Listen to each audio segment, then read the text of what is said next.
두 번째 시간 강의를 소개하도록 하겠습니다. 제가 첫 시간에 말씀드렸던 내용의 요점은 뭐냐면은 우리의 상식과는 달리 인조 정권은 청나라하고 전쟁이 벌어지면 불리하다라는 걸 정확히 알고 있었다라는 거죠. 그래서 정권 초부터 굉장히 국방에 많은 투자를 했는데 어떤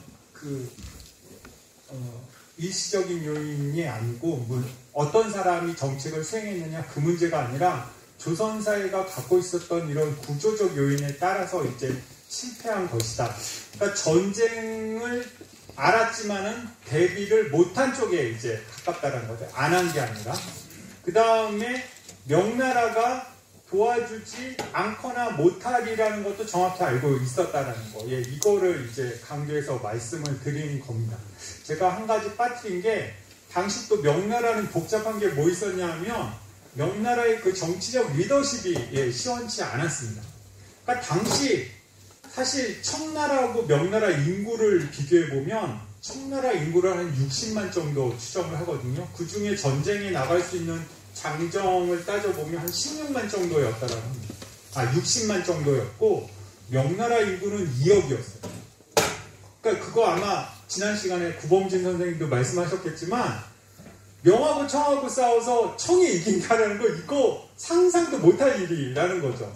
아니면은 적어도 뭐 청나라가 요동을 만주를 지킬 수 있다라는 건 뭐 예측을 할 수도 있었는데 진짜 명이 그냥 청나라한테 무너졌다라는 거 이거 상상도 못하는 일이고 사실 명이 무너지는 과정을 보면 청나라한테 망한 게 아니라 누구한테 망했죠? 이자성이라는 농민 반란군한테 이미 북경은 함락당했던 겁니다. 거기에 어떻게 보면 청나라가 무임승차를 하게 된 거죠. 그 정도로 명나라가 그 월등한 국력, 그러니까 뭐 인구도 많고 영토도 많고 당연히 경제적 능력도 많은데 이걸 잘 조합해가지고 청나라랑 대응할 수 있는 이제 정치력이 부족했던 것도 이제 한 요인이라고 할 수 있어요. 이걸 조선 사람들이 다 알고 있었다는 거예요. 자, 그러면 이제 남겨져서 이제 풀어야 되는 질문이, 그럼 왜 조선은 전쟁에 돌입했고 또 패배했는가? 이 질문을 해야 되는 거죠. 이 촉화론은 왜 제기됐는지를 기존에 설명하고, 그러니까 기존은 그냥 촉화론자들이 나쁜 사람들이죠. 조선은 거들떠도 안 보는 사대주의자이기 때문에 촉화론이 제기됐다고 하는데 그렇지 않은 설명을 하도록 하겠습니다. 자, 그래서 먼저 그 남한산성의 인조가 갇혀 있었던 날짜를 계산해 보면 47일이에요. 그동안 강화 협상은 뭐죠? 전쟁을 끝내고 평화로 들어가는 협상이죠. 그러니까 말은 강화인데 사실은 뭡니까? 항복 협상이죠. 항복 협상의 세 가지 쟁점과 예에 대해서 살펴보겠습니다. 그러니까 뭐 12월 14일에 인조가 이제 남한산성에 들어가는데 1월 10일 되면은 다 게임은 끝났습니다. 이제 조선이 뭔가 바랄 게 하나도 없어요. 그럼 10일부터 20일까지, 30일까지는 어떻게 항복할 것인가를 놓고 협상을 하는데, 좋아, 니네 전쟁을 끝내려면 청나라가 조선에 요구한 게 세 가지 조건이에요. 이 조건 받아들여야 항복을 받아주겠다라는 겁니다. 첫 번째 조건이 뭐냐? 칭신을 표기한 국서의 발송이에요. 그러니까 청나라 황제 홍타이즈하고 조선국왕 인조가 편지를 보냈을 거 아닙니까? 공식 문서로. 우리도 뭐 기관과 기관 사이에 항상 그 기관장 직인이 찍힌 공문을 보내잖아요. 그때 이전에는 형제관계니까 동생 이종이었습니다. 인조의 이름이. 이종이 홍타이즈한테 국서를 보내는데 이렇게 가요. 그런데 칭신이라는 건 뭐냐? 한 글자 바뀌는 거예요. 신이종이라고 그 한 글자를 바꾸면 되는 겁니다. 여러분 같으면 어떻게 하겠어요? 지금 내 나라 내 백성이 이렇게 고생하고 있는데 칭신국서 보냅니까? 안 보냅니까? 보내죠. 실제로 고려는 몽골하고 전쟁할 때 고려가 몽골하고 60년 동안 전쟁했다고 우리가 배웠잖아요. 칭신국서 굉장히 많이 보냈습니다. 근데 몽골이 안 받아들였던 거죠. 이 국서 이상의, 아까 말씀드렸지만 형식적인 4대 자소, 조공책봉 이상의 것을 고려에 요구했기 때문에 전쟁이 계속 지속이 됐던 거예요. 근데 조선은 이것 때문에 뭐 난리가 나는 거예요. 그 다음에 뭐 그 일화도 있잖아요, 여러분. 이 최명길이 친신을 표기한 국서를 쓰니까 척아빠 김상원이 그걸 막 찢어버렸다라는, 그걸 최명길이 김상원 공도 나라를 위하는 일이고 나도 나라를 위하는 일이다라고 하면서 이거를 김상원이 막 울면서 찢어버리니까 최명길이 또 웃으면서 그거를 붙였다라는 그런 그 야사도 있거든요. 그런 이 국서의 발송, 그 다음에 척화신, 이렇게 청나라한테 반대 주장, 강경론을 주장했던 사람, 대표적인 사람 몇 명 잡아서 보내라. 그럼 그때 잡혀서 가신 분들이 홍익환, 윤지, 모달제, 그 사막사, 그 세 분이에요. 그 다음에 세 번째, 인조가 직접 나와서 항복하라는 거예요. 그래서 출성입니다, 출성. 그러니까 아까 병자호란의 다른 명칭이 정축하성이라고 했잖아요. 정축년에 남한산성을 내려와서 항복하라는 거예요. 그 다음에 항복하는데 그냥 항복하는 게 아니라, 자, 둘이 만났는데 지금처럼 압수하고 끝나는 게 아니에요. 항복이기 때문에. 모든 사람이 보고 있는 앞에서 너는 내 신하다라는 걸 증명을 해야 되잖아요. 그 절차가 뭐냐? 아까 그 나덕헌하고 이야기 그 심양에서 하지 않으려고 했던 배례. 3배 9보두입니다. 청실록에는 삼괴라고 해요. 그러니까 배라는 건 뭐냐면 이렇게 무릎을 꿇는 거예요. 그리고 고두는 뭐냐면 머리를 이렇게 조아리는 겁니다. 그래서 막 또 아주 자극적인 그런 드라마 보면은 막 인조가 남한산성 삼전도에서 막 머리를 조아려갖고 막 피가 났다는 식으로 이제 묘사, 그건 좀 과도한 거고요. 실제 보면은 살짝 머리를 닿을까 말까 구부리는 정도입니다. 한 번 무릎을 꿇고 세 번 머리를 조아리는 걸 세 번 반복해요. 309보두가. 이러면 내가 너의 신하가 됐다라는 걸 이 의례라는 걸로 표현하는 겁니다. 이 세 가지였어요. 그러니까 잘 보면 우리가 아까 4대 관계는 뭘로 확인된다고 그랬죠? 4대의 의례를 통해서 확인된다고 그랬죠. 1번, 이거 친신표기한 국서를 발송하면 더 이상 명한테는 이제 명은 황제가 아니에요. 4대 의례에 배반되는 거고, 그 다음에 인조가 출성항복하고 309보두 하는 것도 마찬가지죠. 그리고 2번은, 그러니까 이거 1번과 3번은 명에 대한 의리입니다. 그야말로.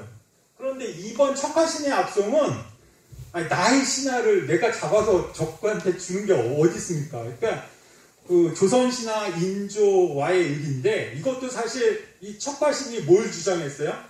명에 대한 의리를 주장했기 때문에 이것도 1, 2, 3번 다 명에 대한 의리라는 거죠.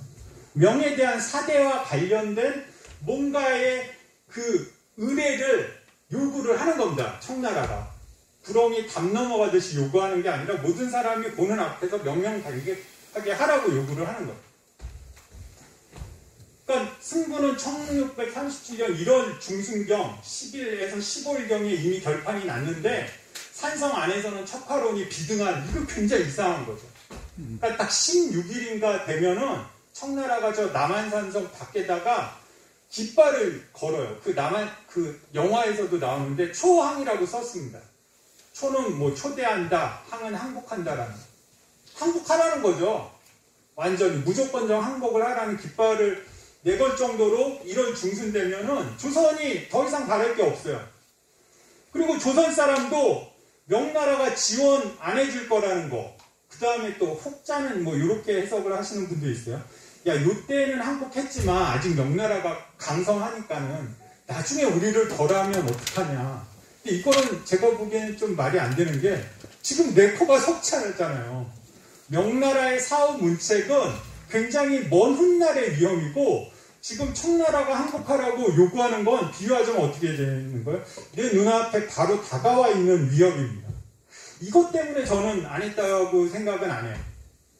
그 다음에 이 정도 상황이면, 만약 청나라가 명나라를 이기지 못했어도 명나라 익스큐즈 했다고, 양해했다고 생각을 합니다. 그 다음에 더 재밌는 건 뭐냐면, 보통 전쟁으로 강화 협상하면 쟁점이 되는 게 뭐죠?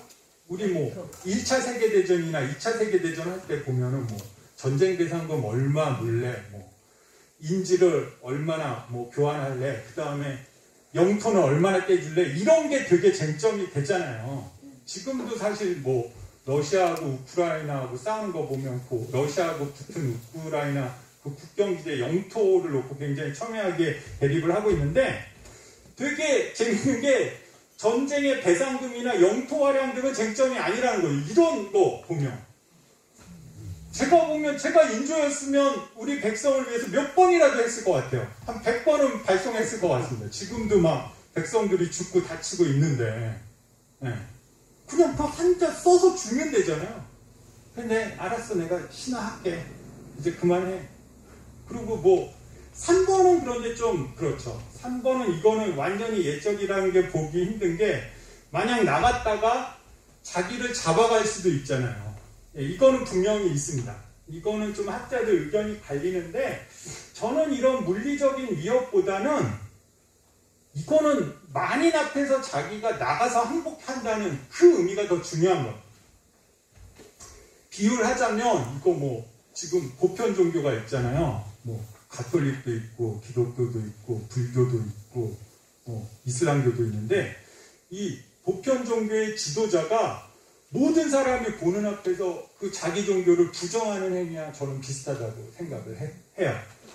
그래서 이런 항복의 여부가 아니라 그냥 게임은 다 1월 중순경에 끝났고 항복을 어떻게 할 거냐가 문제가 되고 있다는 거예요. 이걸 자세히 보면.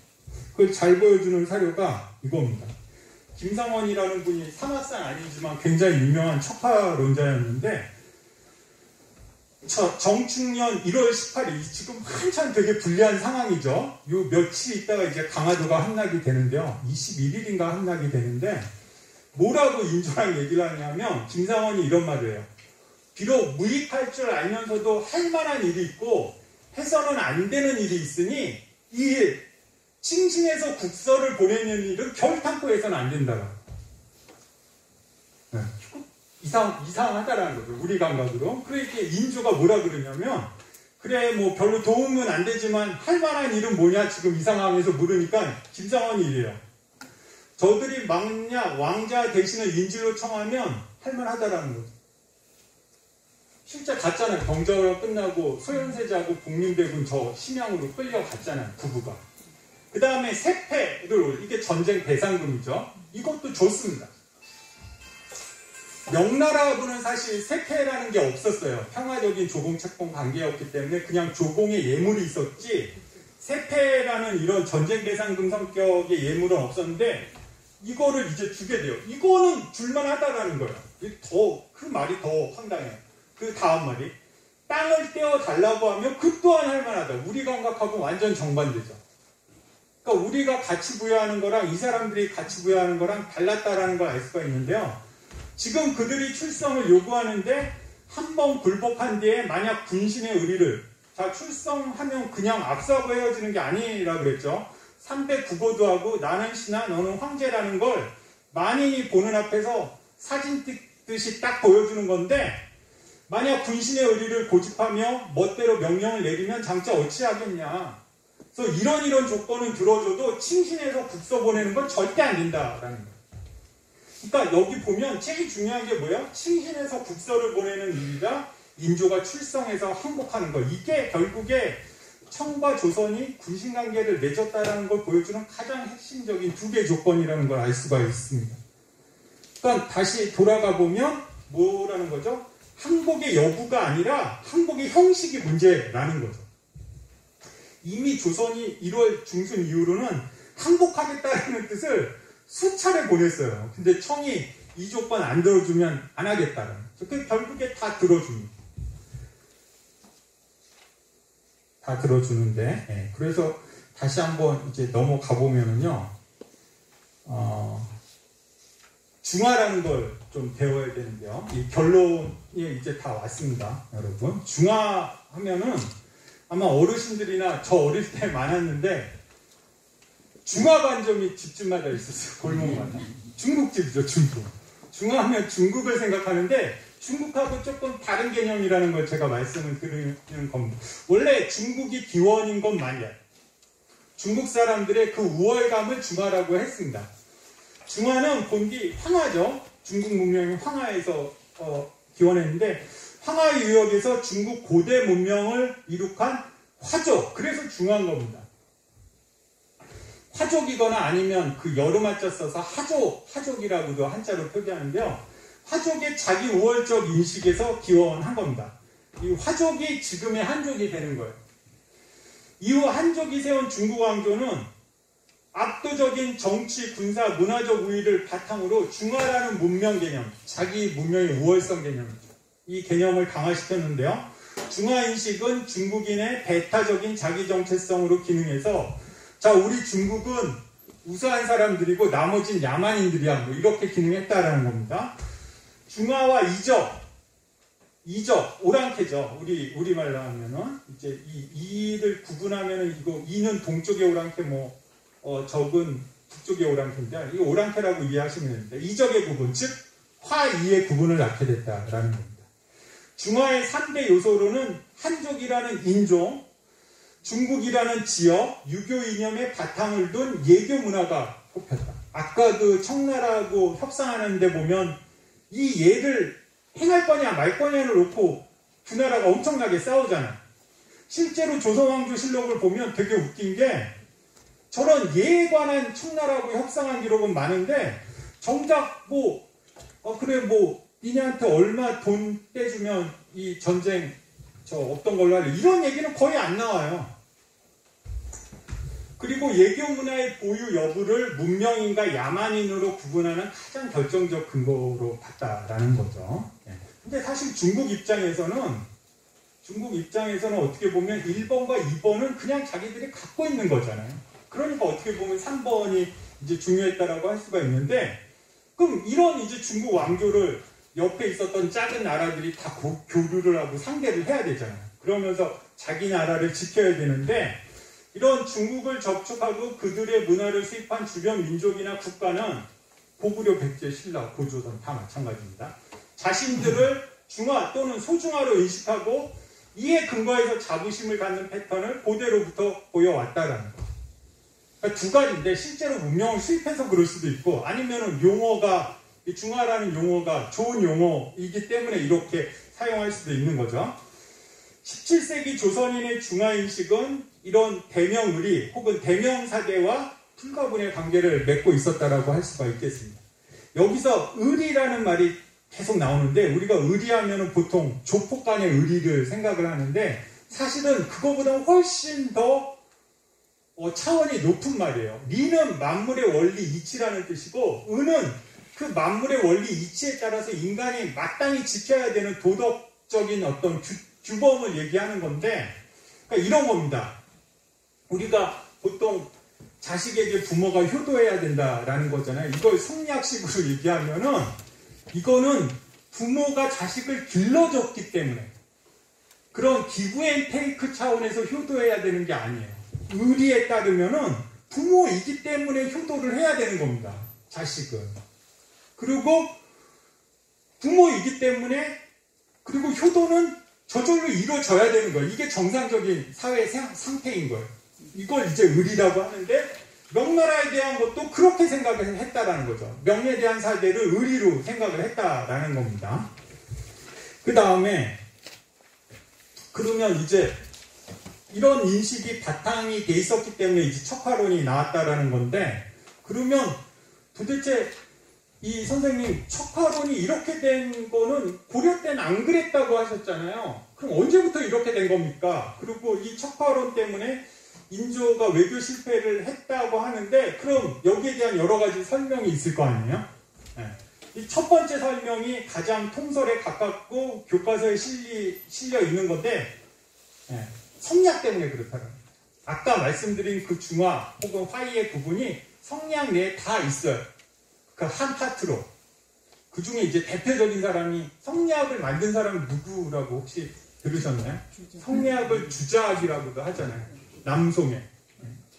이 주자가 이런 화이 명분론을 굉장히 주장했고, 이런 성리학이 보통 우리가 그 조선 건국되면서 이제 이 국가의 어떤 이념으로 선포돼서 점점 임진왜란 이후로 점점 조선사회 전반에 침투했다. 그 다음에 성리학에 대한 이해도 심화됐다라고 이제 설명하기 때문에 이런 것 때문에 척화론이 제기됐다. 이것도 생각해 볼 수 있는 설명이고요. 그 다음에 또 하나 이런 어떤 그 사상적인 측면뿐만 아니라 실제 현실 관계에서도 명나라하고 조선이 처음에는 좀 삐걱거렸죠.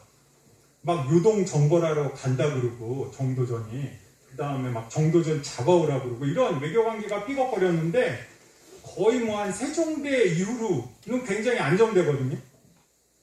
세종대, 성종대 이후로는 그게 한 200년간 되는 거예요. 그러니까 이 관성이라는 게 있죠. 사람들의 관성.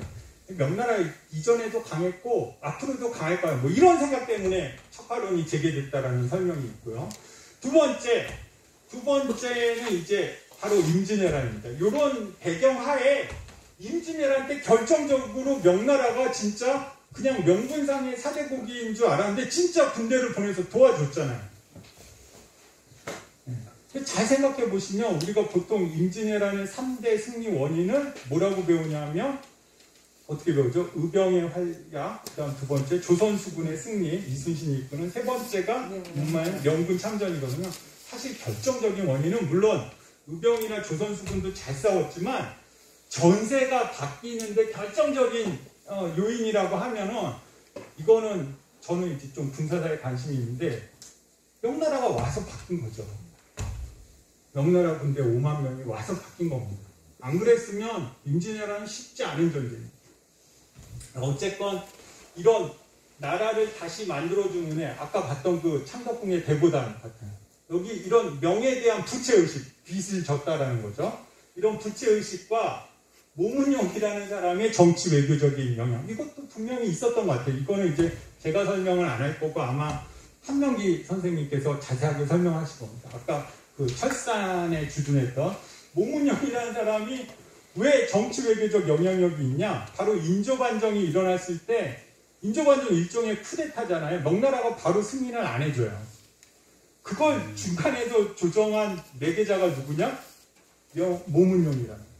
모문용한테 뭔가 이 빚진 게 있기 때문에 조선의 외교가 원활하게 돌아가지 않았다라는 설명도 있고요. 그 다음 세 번째, 이거는 아마 지난 시간에 구범진 선생님이 자세하게 말씀을 하셨을 겁니다.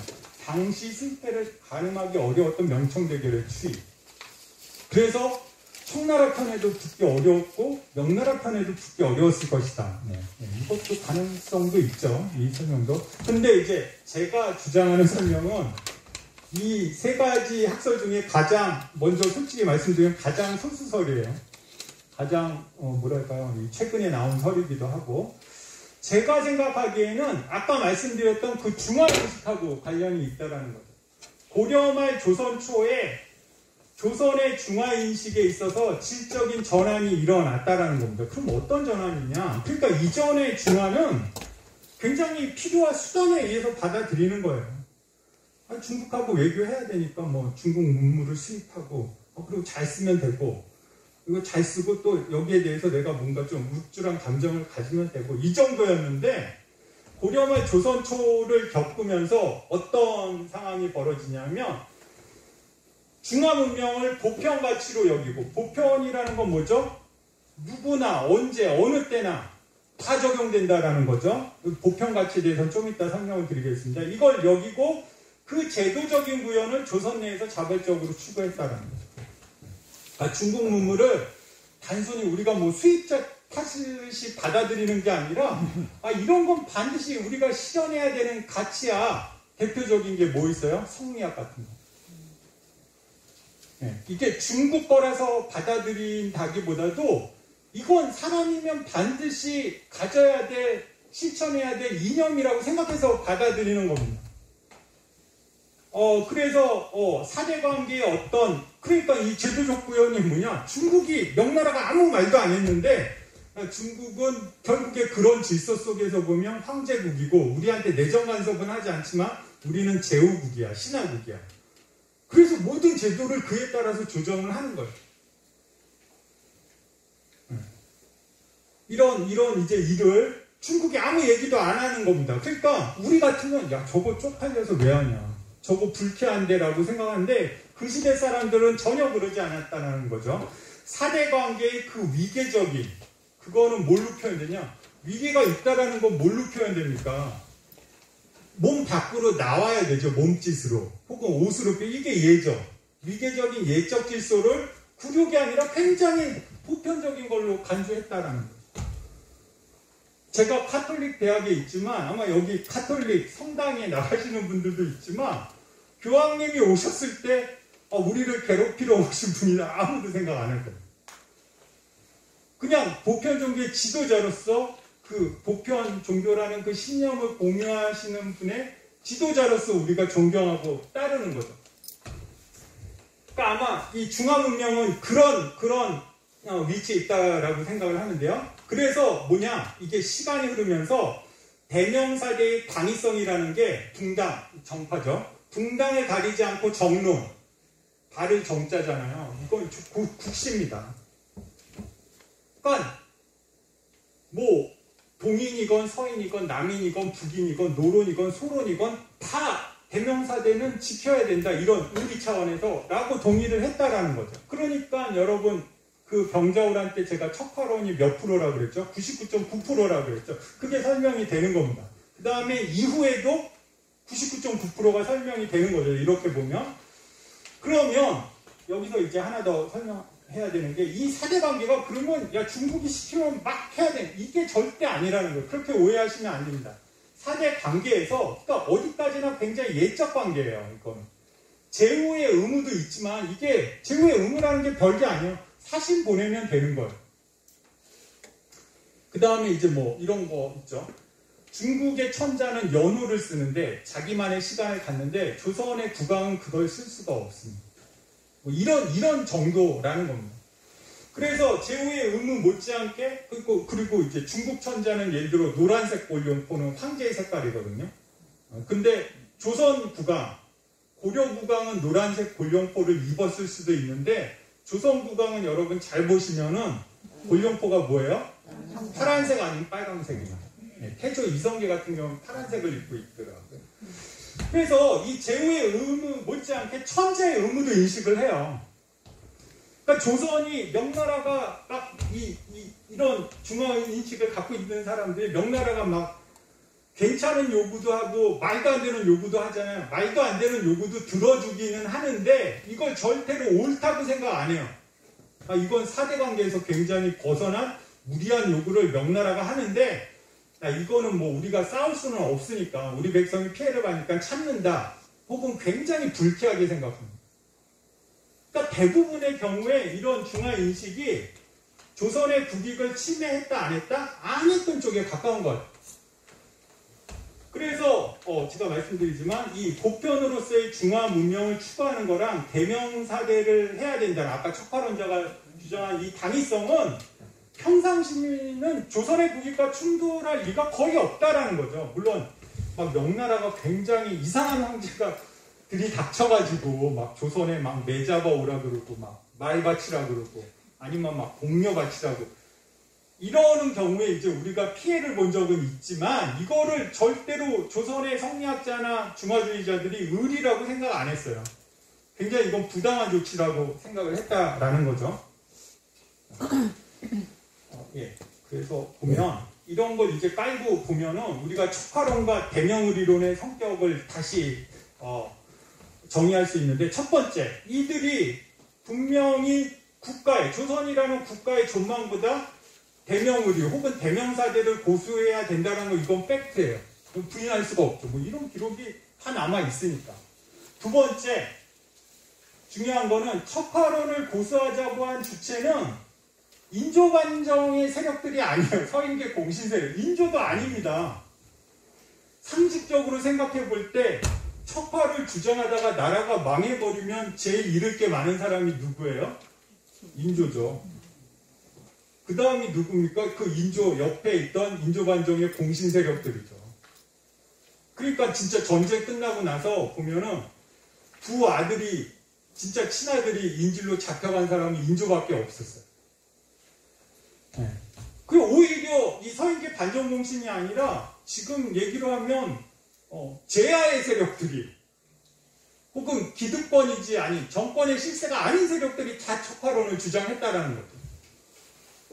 그러니까 결국에 마지막에 항복을 했다라는 건 주화를 택한 거잖아요. 그거 땅땅땅 도장 찍은 사람이 누구예요? 인조입니다. 인조관정의 이 공신들하고. 그러니까 이거는 제가 말씀드린 건 뭐냐면 척화론과 대명의리는 굉장히 자발적이에요. 명 때문에 한 게 아니고 당위적인 거. 이거 반드시 지켜야 돼. 명이 이러건 저러건. 그 다음에 이게 보편적이라는 거죠. 노론, 소론, 동인, 남인, 북인, 서인 이거 가리지 않는. 그러니까 이게 뭐냐면 계속 말해도 나오지만 이건 외교안보적 대안으로 주장된 게 아니에요. 그래서 척화론과 주화론을 놓고 야, 이 척화론 이거 외교적으로나 안보적으로 말도 안 되는 주장이야 라고 비판하는 게 좀 좌표를 잘못 잡은 거라고. 그 다음에 이제 중요한 게 뭐냐면 그러면 척화론은 기존의 틀대로 하면 사대주의죠. 이 사람들 되게 막 욕해야 되는 사람들이고 그런데 또 가만히 보면요. 이 척화론자 중에 제일 대표적인 사람이 삼학사잖아요. 홍익환, 윤지모다였죠. 근데 제가 알고 있기로 해방 이후 한국에서 나온 드라마 중에 이 삼학사를 나쁘게 묘사한 드라마나 소설은 하나도 없습니다. 근데 이들이 아까 그 윤집의 척화론에서 봤지만 청에 대해서 저항을 되게 격렬하게 하잖아요. 진짜 진정한 선비처럼 하는 이유가 뭐 때문이죠? 명에 대한 의리를 지키기 위해서잖아요. 네. 그러니까 광해군을 좋다고 말하면은 삼학사를 좋다고 말하면 안 돼요. 이게 배치가 되는 겁니다. 근데 다 그러고 있어요. 여러분 한번 찾아보십시오.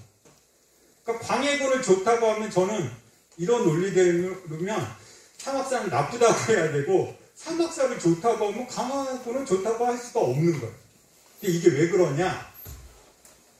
명에 대한 입장으로 봤을 때는 이 삼학사가 사대주의자인데 청에 대한 저항으로 봤을 때는 뭐예요? 세상 둘도 없는 민족주의죠. 잘 생각해보세요. 남한산성에서 우리가 경자호란 때 많이 피해를 받았지만 이렇게 막 척화론과 대명의리가 난리가 났지만 뭐 나라가 망하더라도 우리는 지켜야 된다고 했지만 실제로 남한산성에서 죽은 사람 있나요? 없나요? 아무도 없습니다. 끌려가서 돌아가신 분 이 세 분이 다예요. 실제로 어디서 많이 죽었어요? 강화도가 한났을 때 굉장히 많은 사대부와 이제 뭐 백성과 부녀자들이 죽었던 겁니다. 수도권 백성들이. 자, 그래서 이걸 보면은 그래서 이 홍익환 같은 경우에는 이런 전설이 내려와요. 제가 그 강의 안에도 써놨지만은 홍익환이 이제 홍타이지 앞에 끌려갔단 말이에요. 그래서 본인을 소개하는 장면이 나옵니다. 홍익환이 뭐라 그랬냐면 나는 제일 처음 나온 게 대명이에요. 대명이 명나라죠. 대명 조선국의 신앙 홍익환이다. 이렇게 나옵니다. 이게 자기의 그 뭐랄까요? 사상, 신념, 정체성을 나타내줍니다. 그러니까 이 사람을 뭐 사대주의자라고 비난할 건지 민족주의자라고 비난할 건지 이게 굉장히 아리까리하단 말이죠. 사실은 이 어르신들이 더 잘 아시겠지만 좀 어르신들 그 선영에서 높은 벼슬을 했던 조선시대 인물들, 조선 후기의 인물들 보면은 대부분 아마 유명조선국이라는 표현이 나올 거예요. 있을 유자에 명나라 명자. 그게 바로 이런 관념이에요. 거기서 유자는 있을 유가 아니라 그냥 아무 의미 없는 그런 기능이에요. 뭐 예를 들어 이런 거죠.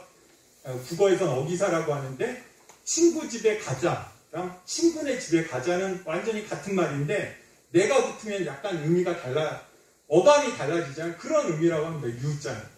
명나라 조선국 누구누구라고 여러분 조상들 무덤에 그렇게 가면 그게 유행이었어요. 한번 가서 보십시오. 요번에 이제 지금 시제 지내는 철이죠.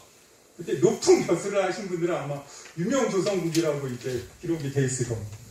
그러니까 이거는 그 다음에 이제 다섯 번째는 이런 거는 그러니까 저런 그 국서 하나의 목숨을 걸고 그러니까 정말 어떻게 보면 대명의리가 뭔지는 모르겠지만 이런 신념을 위해서 목숨을 거는 거는 우리가 보면 종교 박해 영화에서 많이 보죠.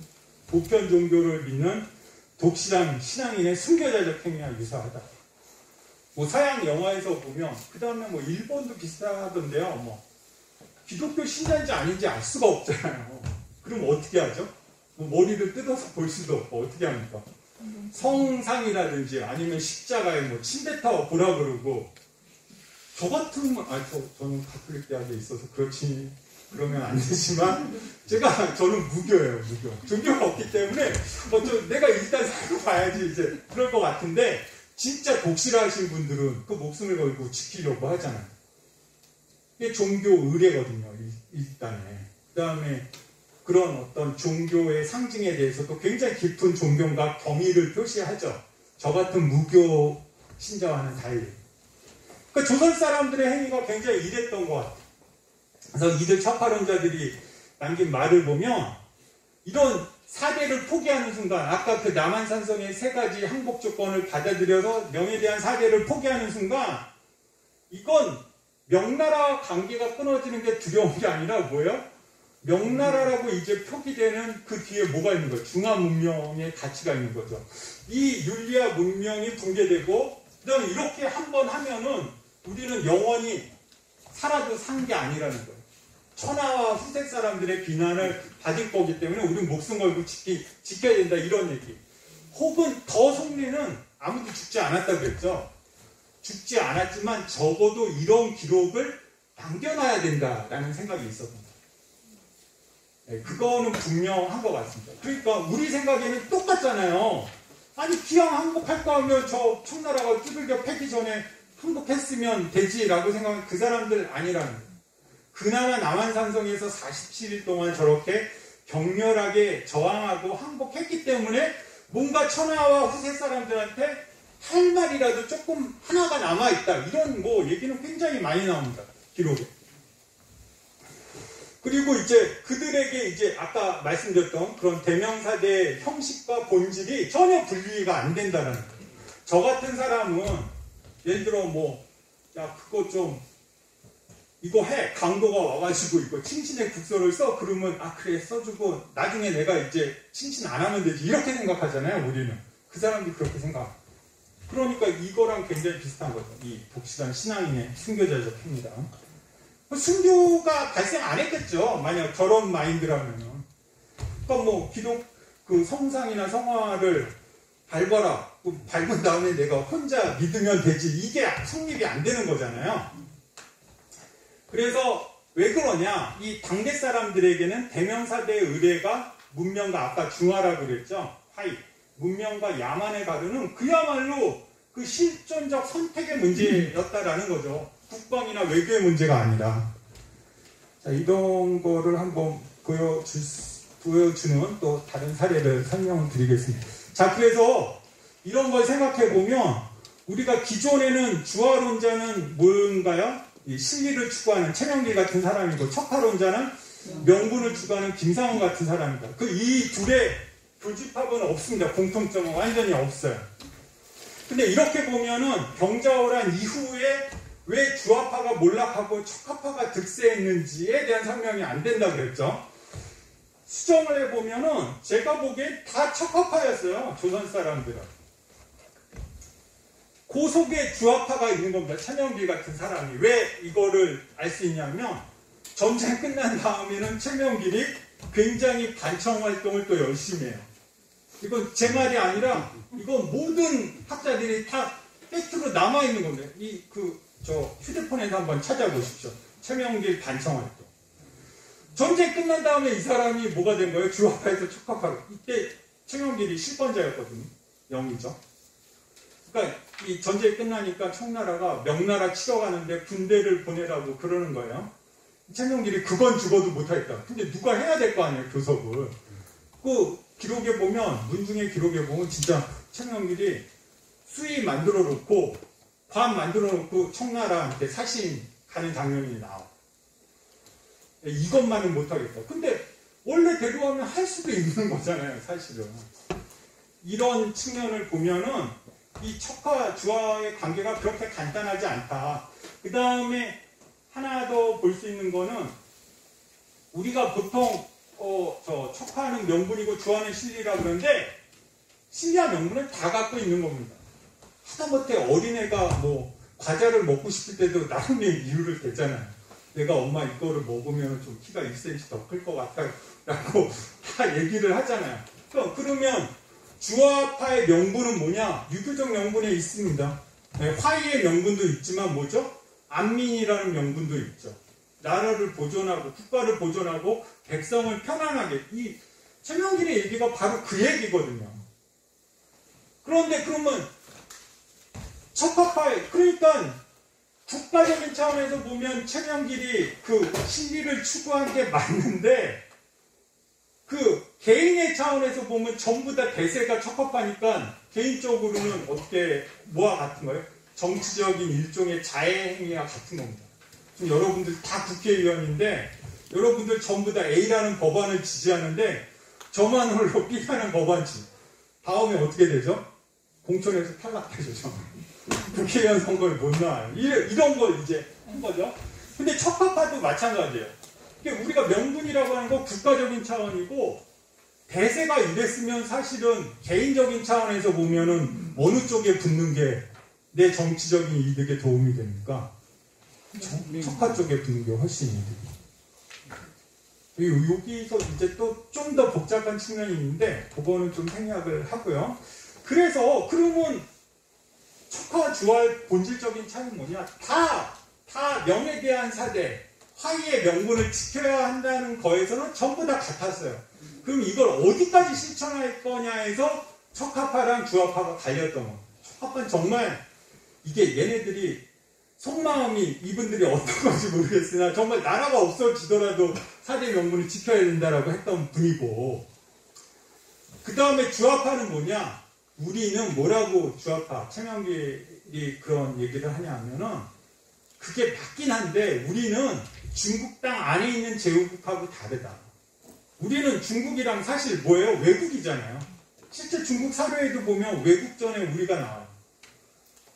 그런 외국에 있는 제후기 때문에 우리 외국에 있는 제후는 우리 이 외국의 땅과 영토를 보존해야 될 의무가 있다. 그래서 이런 식으로까지 아까 그 처음에 나왔었죠. 그 최명길 그 주화론에 보면 우리는 중국 땅 안에 있는 제후국과 다르기 때문에 이런 식으로까지 척화론을 대명의리를 지켜서는 안 된다. 여기서는 물러나는 게 맞다. 할 만큼 했다. 그러니까 대명의리를 어느 선까지 지켜야 되느냐라는 점에서 척화파 주화파가 저는 갈렸다고 봅니다. 그래서 이제 거의 마지막입니다, 여러분. 지루하실 텐데 척화파 제2의 진정한 동력과 두 개의 대명의식을 보면 강의하는 어디냐면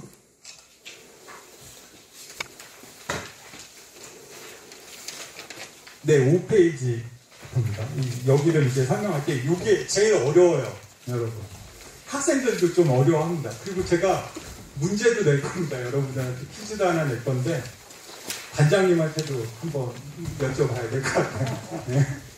그래서 뭐냐, 제가 보기에는 이 특정 국가로서의 명에 대한 인식하고 우리가 대명 인식할 때 보편으로서 중화문명을 상징하는 명에 대한 인식하고 이게 두 개가 같이 섞여 있다라는 거죠. 근데 이 척화론은 어디서 제기된 거냐? 여기서 제기된 거랍니다. 그러니까 명나라가 전혀 도와주지도 않고 도와주지도 못하리라는 사실을 알면서도 대명의리 지켜야 된다라고 주장을 하는 거죠. 이게 뭐냐? 보편으로서의 중화는 그러니까 중국 문화하고는 다른 개념이에요. 뭐냐면 현대인의 그러면 보편 종교, 가톨릭, 이슬람, 뭐 불교 이런 거 있잖아요. 이게 다 메이드 인 코리아 아니잖아요. 가톨릭은 뭐라고 해야 되나? 메이드 인 이스라엘? 뭐 그렇게 해야 되나요? 그 다음에 뭐죠? 불교는 메이드 인 네팔에 가깝다 그러죠. 저도 처음에 인도로 알고 있는데 이슬람은 메이드 인 사우디아라비아인데 왜 보편이라는 말이 붙냐 하면은 예를 들어 유대교는 특수 종교예요. 유대교는 왜 특수냐? 유대인만 믿을 수 있는 거죠. 보편은 뭐냐? 국적을 가리지 않고 지역을 가리지 않고 성별을 가리지 않고 빈부와 나이를 가리지 않고 믿음만 있으면 그 신자가 될 수 있기 때문에 보편 종교다. 카톨릭이라는 뜻이 그 라틴어로 보편이라는 뜻이었다고 하더라고요.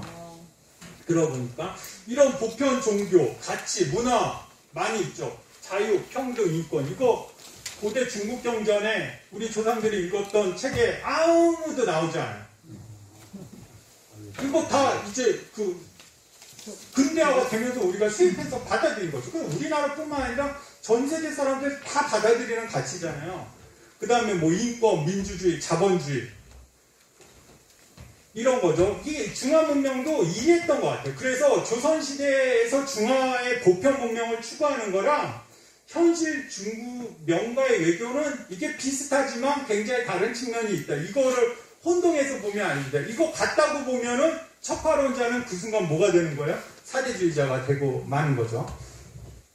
그래서 명예, 그러니까 이게 조선의 중화주의 성리학자들이라고 하는 그 되게 유명한 사람들 보면 이 사람들이 뭐 언제 명화국 교섭 많이 하면 임진왜란 때 되게 많이 하거든요. 그러니까 이른바 그 제조지은의 시대 때 명나라 황제가 요구하면 다 받아들여야 되잖아요. 절대 안 그래요. 조선의 국익을 막 추구합니다. 그게 그런데 뭐냐 하면은 이런 식이죠. 중화나 성리학의 문법을 따라요. 아니 황제국이 어떻게 이런 말도 안 되는 짓을 우리 약소국인 조선한테 할 수가 있냐. 이건 뭐에 맞지 않는다? 의리에 맞지 않는다. 그러니까 막 명나라 장수들이 열이 받아가지고 야 우리가 니네 땅에 피를 흘려 싸우러 왔는데 진짜 말 정말 안 듣는다 뭐 이런 기록을 많이 남기고 있습니다. 그래서 제가 보기에는 정근대 동아시아 중화 문명과 조선의 관계는 고대 그리스 로마 문명과 서구의 관계랑 굉장히 비슷한 겁니다. 그러니까 서구는 유럽과 미국이 이제 그 대부분인데 어릴 때 보면 그리스 로마 신화 많이 있잖아요. 왜 있겠어요, 걔네들이? 우리도 덩달아 많이 있죠. 우리도 서구 문명. 그러니까 실제로 그리스 로마 신화 있고 그 유럽 여행을 가면 굉장히 보이는 게 많습니다. 미국 청소년들이 왜 그리스 로마 신화를 읽느냐? 그 자기 문화와 문명의 뿌리이기 때문에 읽는 거예요.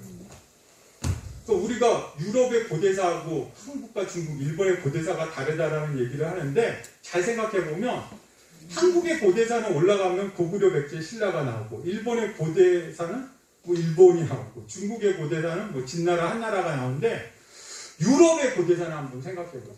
영국의 고대사 뭐죠? 로마 제국. 프랑스의 고대사 로마 제국, 이탈리아의 고대사 로마 제국, 네덜란드의 고대사 로마 제국.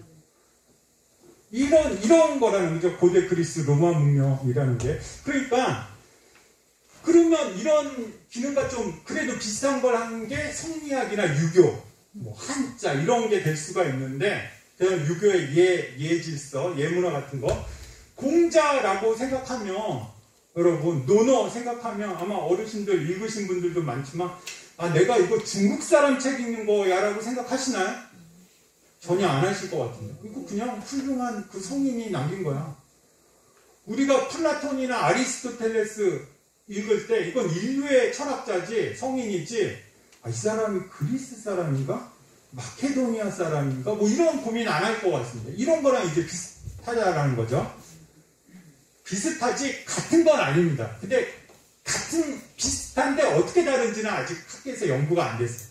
제가 드릴 수 있는 이제 설명은 여기까지고 그래서 이 제후국이었던 조선의 정체성 이게 사실 지금 현대인의 감정으로 보면 되게 제가 뭐 굴신관계라고 하지만 제 아이한테 설명해도 되게 기분 나빠요. 왜 우리가 신화국이냐 이렇게 이제 얘기를 하는데 제후국 조선의 정체성과 대명사대의 실상이라는 건 이건 사대주의라는 말로 그렇게 재단할 수가 없는 거다. 그래서 이거는 어디까지나 중화라는 이 보편 문명의 가치를 공유했기 때문에 정자울한테 척파론자들의 행동이 나올 수 있었던 거고 그러니까 그러면 이렇게 또 질문을 하시는 학생들이 있더라고요. 그러면 이거랑 이거는 뭐가 다르냐라는 거죠. 현대에도 보편 문명이나 가치가 있는데 다른 게 하나 있죠. 위계성이 존재했다는 거예요. 예적 질서. 그런데 그 예적 질서가 뭐 시키면 시킨 대로 하는 그런 예적 질서가 아니에요. 구분을 해주는 거라는 걸 기억을 해두시고요. 그래서 자주성이 유지됩니다. 그리고 평화 공존하겠다는 거예요. 이런 질서 속에서. 이게 아마 실상이 아닐까 생각이 되는데요. 자, 그러면 제가 이 두 개가 굉장히 학계에선 신설에 가깝습니다. 이게 좀 어려운 개념이긴 한데 제가 잘 이해하셨는지 퀴즈를 내겠습니다. 조선 중기 중종 때하고 선조 때 사셨던 유학자인데요. 이 A라는 사람이 지성사대론이 있어요. 한번 읽어볼게요. 신은 듣건대 하늘에는 두 개의 해가 없고 백성에게는 두 임금이 없다고 합니다. 우리 동방 조선은 멀리 해외에 있어 비록 별도로 한 구역이 된 것 같으나 구주의 가르침과 예학의 풍속은 중화에 뒤지지 않으니 끝내 한 줄기 강물이 갈라놓았다고 하여 따로 다른 땅이 될 수는 없습니다. 그러니까 우리 외국에 있지만 중국 땅 안에 있는 제국과 같다라는 거죠. 한 줄기 강물은 압록강입니다. 이제 작은 것으로서 큰 것을 섬겨 4대죠. 군신의 분수가 이미 정해져 있으니 때의 어려움과 시움을 헤아리지 않고 형세의 이로움과 해로움을 헤아리지 않으며 그 정서, 저는 문맥상 보면 대명사대의 의례예요. 이거를 다 하기만 힘쓸 뿐입니다. 의례는 뭘로 실천된다고 그랬죠? 사신본에는. 예죠. 그러니까 이거 보면은 이 사람은 척화론자에 가깝습니까? 중화론자에 가깝습니까? 이 마지막 구절을 보면 척화론자에 가깝죠. 여기 보세요. 때의 어려움과 시험을 헤아리지 않고 형세의 이로움과 해로움을 헤아리지 않는 게 나라가 망하더라도 대명의리를 지켜야 된다는 주장하고 비슷하잖아요. 이분이 누군지 맞춰보라는 겁니다. 근데 이거는 사실 대한민국 사람이면은 다 알고 있습니다. 네, 누군지 한번 생각해 보세요. 보통 나오시는 분이 한 이왕, 남명 비슷한데 비슷한 분이에요. 비슷한 레벨의 분이에요. 한번 생각해 보세요. 누구 있을까요? 또 율곡 선생 맞습니다. 대단하십니다. 박수 한번 쳐드리십니다. 율곡 선생님이고 그 다음 같은 시대에 살았던 분인데 이거는 제가 관장님한테 여쭤보겠습니다. 조선 중기 비의 자주적 국익 추구론이에요. 어떤 일이 있었냐면 이 비슷한 시기에 명나라 그 압록강 너머 요동 땅에 기근이 든 거예요. 그러니까 오지랖 넓은 조선 신하가 지금 삼국의 백성들이 죽어가고 있으니까 우리 국관을 열어서 도와주자 이렇게 주장하니까 이 유학자가 뭔 소리야 이렇게 나오는 겁니다. 국경은 한계가 있으며 정치는 서로 관여하지 않으니 제가 조봉책봉 4대 자서관계에서 내정 간섭하지 않는다라고 했잖아요. 물론 뭐 현안에 따라 간섭이 되는 때가 일시적으로 있어요. 근데 원칙이 그렇다라는 거죠. 대세가. 명나라의 배고픈 난민은 마땅히 명나라가 구조해야 된다. 조선의 참고곡식은 유한하고 명나라의 배고픈 난민은 무한하니 능이다 우리가 지급할 수 있겠는가? 어찌 헛된 은혜를 쫓아서 스스로 우리나라를 병들게 한 것인가? 도와주자는 얘기는 말도 안 된다. 주화론에 가깝습니까? 척화론에 가깝습니까? 주화론에 가깝다. 이건 조선의 국익을 지켜야 된다. 이분은 어느 분일 것 같아요? 광해군. 네? 광해군. 광해군, 광해군이라고 말씀하시면은 맞는 거죠. 비슷한 겁니다. 따라오신 겁니다. 강의를 또 이분 대단하신데 율곡 이의가 맞아요. 이분이 저 반장님을 살려주셨네요. 반장님 모르셨을 것 같은데. 이게 제가 진짜 강의, 학교에서도 강의를 하는데 지금까지 제가 그 대학에 간 지는 2016년 2학기에 갔으니까 맞춘 학생이 딱 한 명 있었어요. 진아는. 대단하십니다. 이게 두 개, 박수 한번 쳐드리고. 이게 두 개의 대명 의식이라는 거예요. 여러분. 차원이 다르다라는 거죠. 제가 준비한 강의는 여기까지인데요. 정말 어려운 강의입니다. 사실 이거는 어려운 대학원생들한테 할 때도 제가 굉장히 쉽지 않게 전달을 하는 강의인데 정말 집중해서 들어주셔서 감사합니다. 혹시 질문 있으신 분들은 질문하시죠. 네.